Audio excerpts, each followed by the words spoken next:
খুলুমবাই কাৰদম আৰু সকলোকে নমস্কাৰ। আজি ভাৰতীয় জনতা পাৰ্টিৰ গগৰা গাঁও পঞ্চায়তত উপবিষ্ট হোৱা পৰম শ্ৰদ্ধাৰ মোৰ গগৰা বাগিচাৰ ভাই বহিনসকল, আমাৰ বাকীকেইটা ৱাৰ্ডৰ পৰা অহা মোৰ ভাই জ্যেষ্ঠ নাগৰিক আজি মঞ্চতো বহি আছে, গগৰা পঞ্চায়তৰ মোৰ সন্মুখতো আছে। সকলোকে মই পুনৰ আপোনালোকৰ ওচৰত ভাৰতীয় জনতা পাৰ্টিৰ মিত্ৰজোঁটৰ প্ৰাৰ্থী হিচাপে ভক্তিভৰা শ্ৰদ্ধা আৰু সেৱা নিবেদন কৰিছো। আমাৰ মাজত উপস্থিত আছে ভাৰতীয় জনতা পাৰ্টিৰ বৰপুখুৰী মণ্ডলৰ সভাপতি যতীন মুদৈ ডাঙৰীয়া, তেখেতৰ সহযোগী সম্পাদক দুগৰাকীকে ধৰি মণ্ডলৰ সকলো কাৰ্যকৰ্তা বন্ধুসকল, আমাৰ মিত্ৰজোঁটৰ কেন্দ্ৰীয় সমিতিৰ উপসভাপতি সন্মানীয় সিদ্ধেশ্বৰ হাজৰিকা ডাঙৰীয়া, আমাৰ মাজত উপস্থিত আছে তেখেতৰ সহযোগী অমূল্য বৰা ডাঙৰীয়া, ৰাম প্ৰসন্ন বৰা ডাঙৰীয়া, আমাৰ মাজত উপস্থিত আছে আমাৰ জ্যেষ্ঠ নেতা মাৰ্গদৰ্শক শৰৎ শইকীয়া ডাঙৰীয়া, আমাৰ মাজত উপস্থিত আছে কীৰ্তি বৰুৱা ডাঙৰীয়া, ভূপেন বৰা ডাঙৰীয়া, ৰত্ন বসনেট ডাঙৰীয়া আৰু কৃষ্ণ হাজৰিকা ডাঙৰীয়া, আমাৰ ৱাৰ্ড কমিশ্যনাৰসকল গহপুৰ নগৰত, আৰু আমাৰ মাজত উপস্থিত আছে এইখন গাঁও পঞ্চায়তৰ সন্মানীয় সভাপতি মোৰ ভাতৃপ্ৰতিম হেমন্ত বাগ ডাঙৰীয়া, আমাৰ তেখেতৰ সহযোগী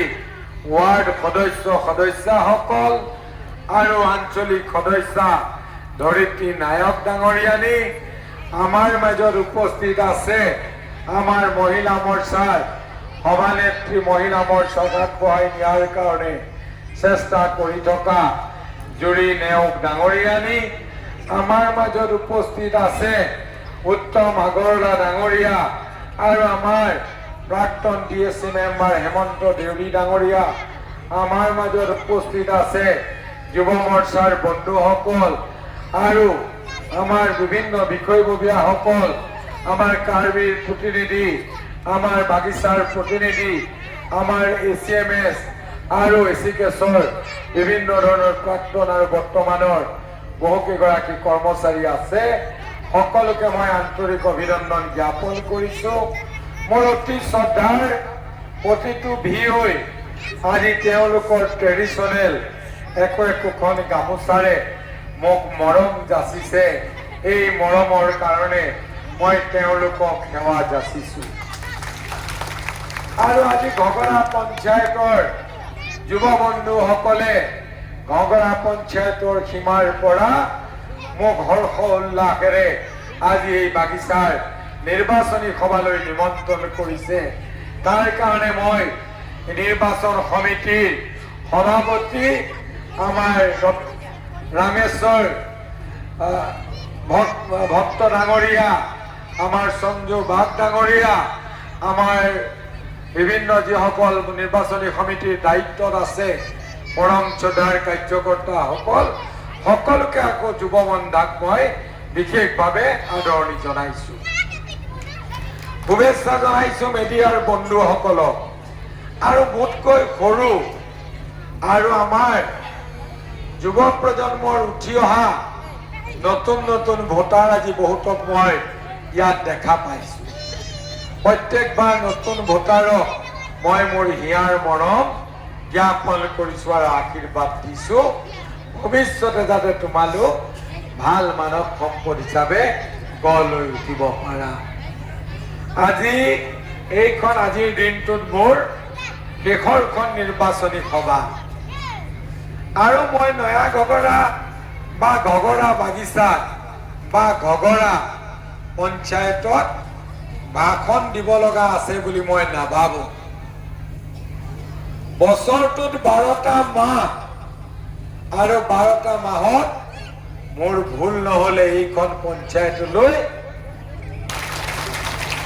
কেতিয়াবা দিৱালী, কালী পূজাত, কেতিয়াবা দুৰ্গা পূজাত, কেতিয়াবা ৰংকে উৎসৱত, কেতিয়াবা বাথৌ বৰ্মৰ বিভিন্ন অনুষ্ঠানত আৰু নোয়াখাই উৎসৱত আমি বিভিন্ন পৰববিলাকত আমি ইয়ালৈ আহোঁ। তাৰ লগে লগে কেতিয়াবা 26 জানুৱাৰী আমি আহি ফিল্ডত পেৰেড গ্ৰাউণ্ডত আহোঁ নে নাহোঁ? মইতো ইয়াত আৰু নতুন নহয়, মইতো চিনি পাবৰ কাৰণে ভোট বিচাৰিব নালাগে, লাগে নেকি? আজি 15 বছৰ এই অঞ্চলৰ ৰাইজৰ লগত এই ঘগৰা পঞ্চায়তৰ বায়ু, পানী, খাদ্য মই আহিলেইতো কাৰোবাৰ ঘৰত খাই যাওঁ, নাখাওঁ নেকি? এইবাৰ ৰংকে উৎসৱত আমি তাত গৈ খাদ্য খাই আহিছোঁ।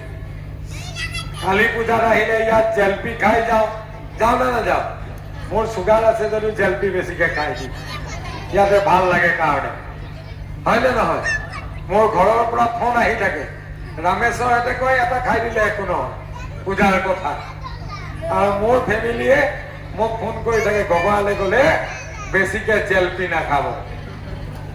আৰু খাওঁতো খাওঁ, আৰু 4-5 কিলো মই ইয়াৰ পৰা কিনি লৈ যাওঁ গগৰাৰ আৰু এই কালী মাৰ মন্দিৰত সদায় পূজা কৰোঁ।